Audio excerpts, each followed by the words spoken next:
ఏ పనిలో ఉన్నను ఒక 5 నిమిషాలు ఈ దేవుడి మాటలు ఆలకిస్తారని ప్రభు పేరట మిమ్మల్ని బతిమాలి వేడుకొనిస్తున్నాము.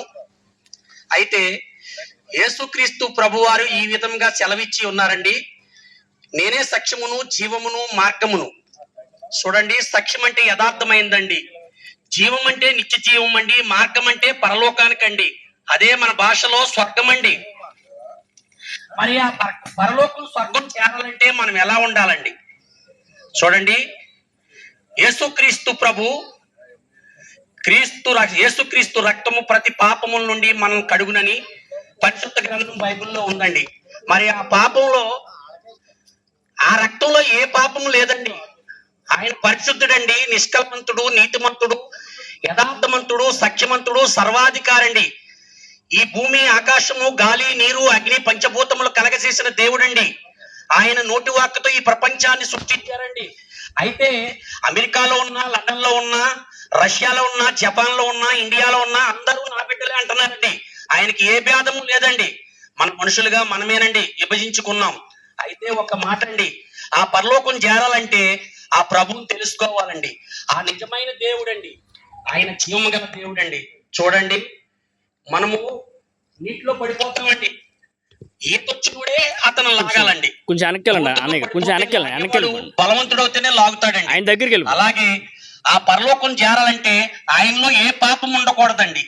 దేవుడు పరిశుద్ధుడండి, ఆయన రక్తంలో ఏ పాపము లేదండి, నిజమైన దేవుడండి. నేనే సత్యమును, జీవమును, మార్గమునండి. చూడండి, నరుడి ఆయుషు 60-70, అతికి బలం ఉంటే 80, ఆయాసమే దుఃఖమని పరిశుద్ధ గ్రంథం బైబిల్ చెప్తుందండి. మనం ఈ భూమి మీద అశాశ్వతులం అండి. చూడండి, కరోనా వచ్చింది, ఎంతో మంది చనిపోయారండి. ధనబలం ఉన్నవారు చనిపోయారు, ఆస్తి బలం ఉన్నవారు చనిపోయారు, అంగబలం ఉన్నవారు చనిపోయారు, అధికార బలం ఉన్నవారు చనిపోయారండి, పేదలు చనిపోయి ఉంటారండి. అయితే దేవుడి ఇవాళ మనం ఎలా ఊపిరిచ్చాడంటే దేవుని కృపండి. కాబట్టి నిజం తెలుసుకోండి, నిజాన్ని తెలుసుకోండి, దేవునికి ఉండవలసిన లక్షణాలు గుర్తించండి. ప్రేమ గల దేవుడండి, ప్రేమ స్వరూపండి. ఆయనే నిజమైన దేవుడు, యేసుక్రీస్తు ప్రభు అండి. ఈ లోకానికి శరీరధారిగా, మానవునిగా, ఒక రిక్తునిగా, దీనునిగా ఈ లోకానికి ఆ కన్య మరియమ్మ గారికి జన్మించాడండి.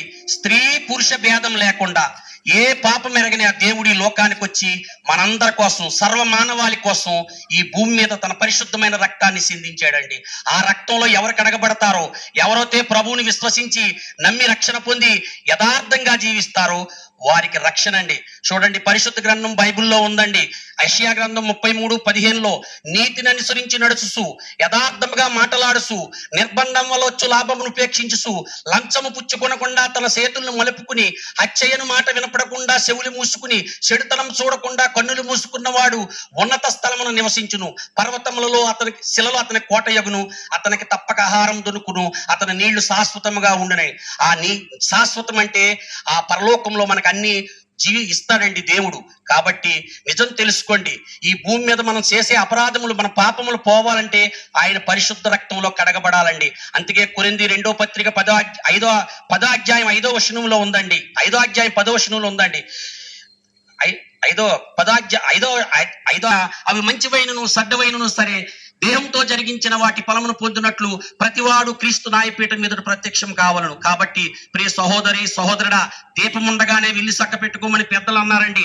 మనము ఈ భూమి మీద బాల్యము, యవ్వనం, వార్ధక్యం, వృద్ధాప్యం ఏదో టైంలో మనం ఈ భూమిని విడిచిపెట్టి మనము వెళ్ళిపోవాలండి. కాబట్టి నిజం తెలుసుకోండి. మరి ఈ మాటలు వినుస్తున్న ప్రియ సహోదరి సహోదరుడా,